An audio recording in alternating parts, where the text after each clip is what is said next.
अवतार झाला तो म्हणजे कर्नाटक प्रांतामध्ये श्रीपाद श्री वल्लभ।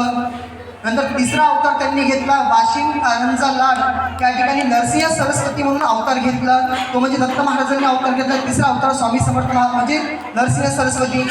पुन्हा एकदा 1749 मध्ये अक्कलकोटला श्री स्वामी समर्थ म्हणून अवतार घेतला, जे आज आपण तस्बिरीमध्ये बघत आहात ते म्हणजे अक्कलकोटचे श्री स्वामी समर्थ महाराज।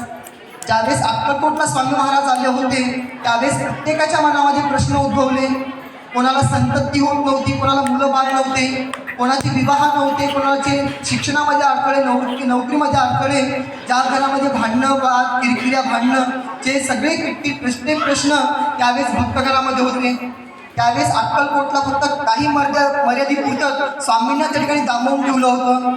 कोणी स्वामींचे नखं विकायचे तो कोणी स्वामींचं काही त्यामध्ये विकत असायचं आणि स्वामींचे चमत्कार असायचे, पण स्वामींना ते प्रिय नव्हतं। जसं जसं कलियुग बदललं तसं तसं पुन्हा एकदा स्वामी महाराज आपल्यावरती त्या ठिकाणी आपल्याला मुंबईला त्या ठिकाणी स्वामी महाराज आले आणि देह सोडला म्हणजे अक्कलकोटला।